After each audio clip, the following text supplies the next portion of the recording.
दोस्तों, इस पर शायद ही हमारा ध्यान जाता हो कि हम जो कपड़े पहनते हैं उनका भी एक इतिहास है।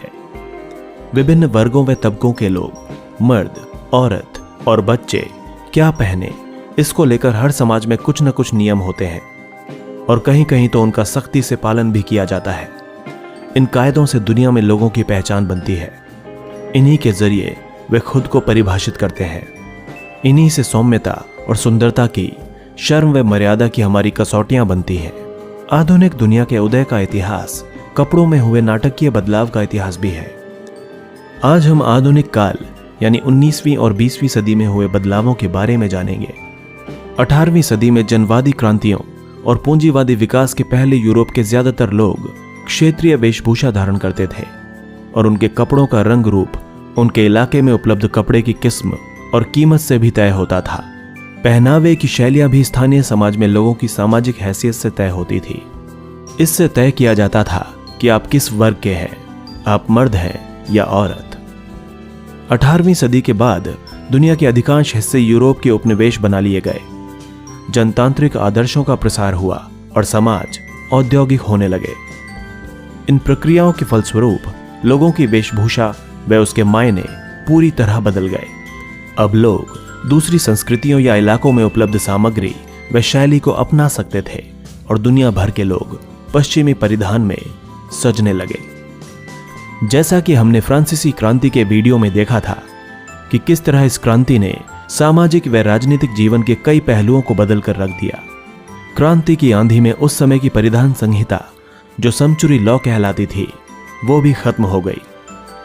आइए जानते हैं आखिर क्या थे ये कानून जिन्होंने समाज में भेदभाव की दीवारों को खड़ा कर रखा था।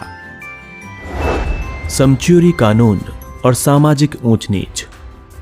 मध्यकालीन यूरोप में समाज के विभिन्न तबकों पर परिधान संहिताएं लागू करने के लिए सचमुच के कानून बनाए जाते थे और कानून में अक्सर बारीक चीजों पर भी ध्यान दिया जाता था। करीब 1294 से फ्रांसीसी क्रांति यानी 1789 तक फ्रांस के लोगों से उम्मीद की जाती थी कि वे सेंचुरी कानूनों का पालन करें। इन कानूनों का मकसद था समाज के निचले तबकों के व्यवहार का नियंत्रण, उन्हें खास कपड़े पहनने, खास व्यंजन खाने और खास तरह के पेय, मुख्यतः शराब पीने और खास इलाकों में शिकार खेलने की मनाही थी। इस तरह मध्यकालीन फ्रांस में साल में कोई कितने कपड़े खरीद सकता है, ये सिर्फ उसकी आमदनी पर ही निर्भर नहीं था, बल्कि उसके सामाजिक ओहदे से तय किया जाता था। परिधान सामग्री भी कानून सम्मत होती थी। सिर्फ शाही खानदान ही बेशकीमती कपड़े पहन सकता था। एमाइन, फर, रेशम, मखमल या जरी की पोशाक सिर्फ राजा और रजवाड़े ही पहन सकते थे। कुलीनों जैसे कपड़े आम इंसान नहीं पहन सकता था, इस पर भी पाबंदी थी। आगे चलकर फ्रांसीसी क्रांति ने इस भेदभाव का अंत कर दिया था। फ्रांसीसी क्रांति के 3 रंग नीला, सफेद और लाल लोकप्रिय हो गए और इन्हें पहनना देशभक्त नागरिक की निशानी बन गया। पोशाक के रूप में दूसरे राजनीतिक प्रतीक भी पहने जाने लगे। स्वतंत्रता की निशानी लाल टोपी, लंबी पतलून और तिरछी टोपियां जिन्हें कॉकेट कहा जाता था। पोशाक और खूबसूरती के पैमाने। सेंचुरी कानूनों के खात्मे का यह मतलब कतई नहीं था कि यूरोपीय देशों में हर कोई एक जैसी पोशाक पहनने लगा हो। फ्रांसीसी क्रांति ने समता का सवाल उठाया था और कुलीन विशेषाधिकारों और उनको समर्थन देने वाले कानूनों का अंत कर दिया था। लेकिन सामाजिक तबकों के बीच अंतर बदस्तूर जारी था। जाहिर है कि गरीब ना तो अमीरों जैसे कपड़े पहन सकते थे और ना ही वैसा खाना खा सकते थे। फर्क ये था कि अगर वो ऐसा करना चाहते हैं तो उन्हें कोई कानून नहीं रोक सकता था। इस तरह अमीर गरीब की परिभाषा, उनकी वेशभूषा सिर्फ उनकी आमदनी पर निर्भर हो गई और अलग अलग वर्गों ने अपनी अपनी वेशभूषा विकसित की, जिसमें खूबसूरती, बदसूरती, उचित अनुचित, शालीनता व फूहड़पन के विचार और मानक अलग अलग थे। पहनावे की शैलियों का फर्क मर्दों और औरतों के बीच भी था। विक्टोरियन इंग्लैंड में महिलाओं को बचपन से ही आज्ञाकारी, खिदमती, सुशील व दब्बू होने की शिक्षा दी जाती थी। उस समय आदर्श नारी उसे ही समझा जाता था जो दुख दर्द सह सके। एक तरफ जहां मर्दों से धीर, गंभीर, बलवान, आजाद और आक्रामक होने की उम्मीद की जाती थी, वहीं औरतों को क्षुद्र, छुई मुई, निष्क्रिय व दब्बू माना जाता था। पहनावे के रस्म और रिवाज में भी यह अंतर साफ झलकता था। बचपन से ही लड़कियों को सख्त फीतों में बंधे कपड़ों में कसकर बांधा जाता था। मकसद ये था कि उनके जिस्म का फैलाव न हो सके। थोड़ी बड़ी होने पर लड़कियों को बदन से चिपके कॉर्सेट्स पहनने होते थे। टाइट फीतों से कसी पतली कमर वाली महिलाओं को आकर्षक, शालीन व सौम्य समझा जाता था। इस तरह विक्टोरियन महिलाओं की अबला दब्बू छवि बनाने में पोशाक ने अहम भूमिका निभाई थी।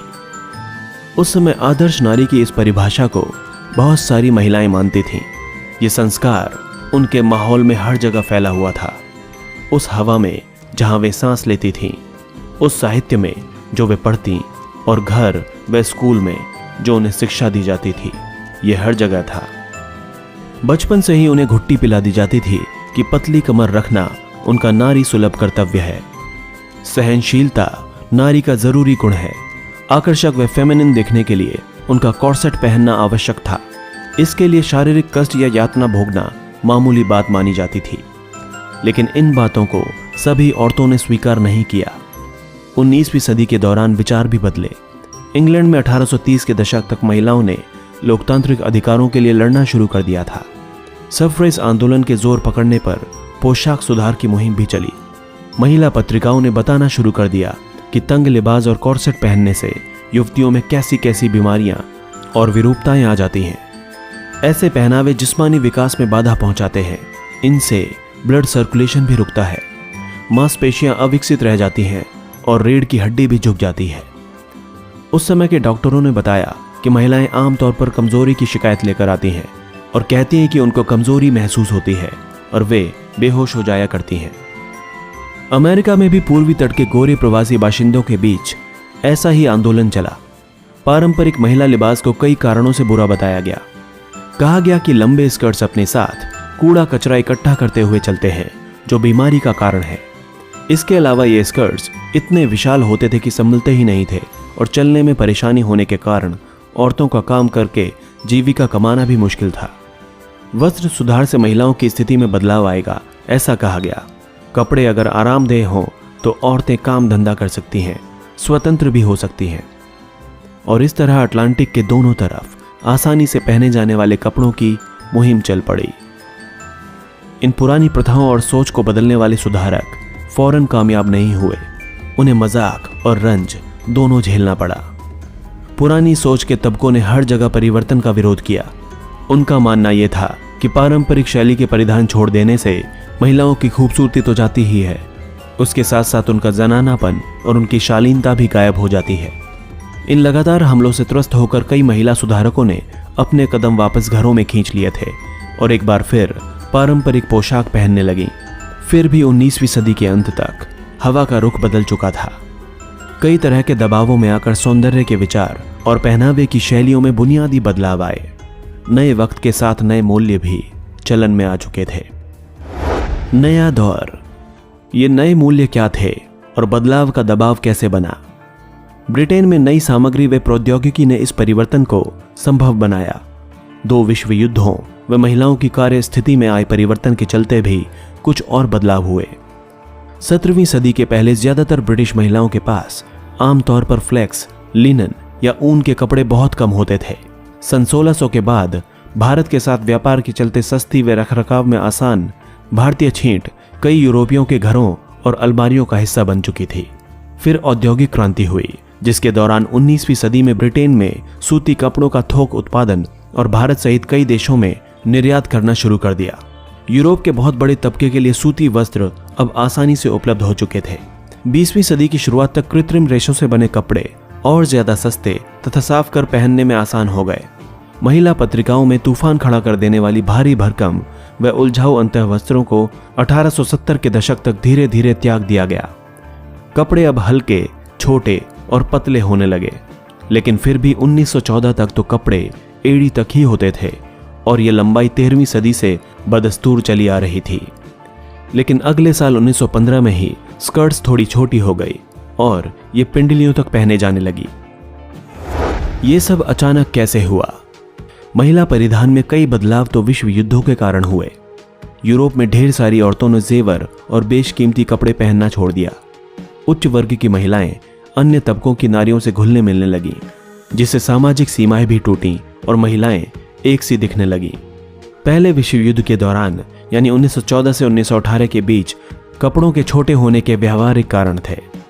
ब्रिटेन में 1917 तक आते आते 70,000 औरतें हथियार की फैक्ट्रियों में काम कर रही थीं। वे ब्लाउज व पैंट की कामकाजी वर्दी पर ऊपर से स्कार्फ डाल लेती थीं। बाद में इस वर्दी ने ओवरऑल के साथ टोपी का रूप ले लिया। जंग के लंबा खींचने के साथ साथ चटक रंग गायब होने लगे, हल्के रंग पहने जाने लगे, यानी कपड़े सादे और सरल हो गए। स्कर्ट तो छोटे हुए ही, ट्राउजर भी जल्दी ही वेस्टर्न महिला की पोशाक का अहम हिस्सा बन गया। इससे उन्हें चलने फिरने की बेहतर आज़ादी हासिल हुई और सबसे ज़रूरी बात, सहूलियत की खातिर औरतों ने बाल भी छोटे रखने शुरू कर दिए। 20वीं सदी के आते आते कठोर और सादगी भरी जीवन शैली गंभीरता और प्रोफेशनल अंदाज का पर्याय हो गई। बच्चों के नए विद्यालयों में सादी पोशाक पर जोर दिया गया। इसके अलावा लड़कियों के पाठ्यक्रम में भी जिम्नास्टिक्स व खेलों का प्रवेश हुआ। खेलने कूदने में उन्हें ऐसे कपड़ों की दरकार थी जिससे उनकी गति में बाधा न पड़े। उसी तरह काम करने के लिए और बाहर जाने के लिए उन्हें आरामदेह और सुविधाजनक कपड़ों की जरूरत थी। इस तरह आपने गौर किया होगा कि पहनावे का इतिहास समाज सुधार में कितना महत्वपूर्ण है। हमने ये भी देखा कि पहनावे और खूबसूरती की परिभाषा कैसे समाज की प्रभुत्वशाली संस्कृति और रवैये से तय होती है और कैसे ये ख्याल वक्त के साथ बदल जाते हैं। ये भी साफ हो गया कि किस तरह सुधारकों और रूढ़िवादियों के बीच इन आदर्शों को शक्ल देने के लिए संघर्ष चले और टेक्नोलॉजी व अर्थव्यवस्था के बदलाव तथा नए वक्त के दबाव ने लोगों को परिवर्तन की जरूरत का एहसास कराया।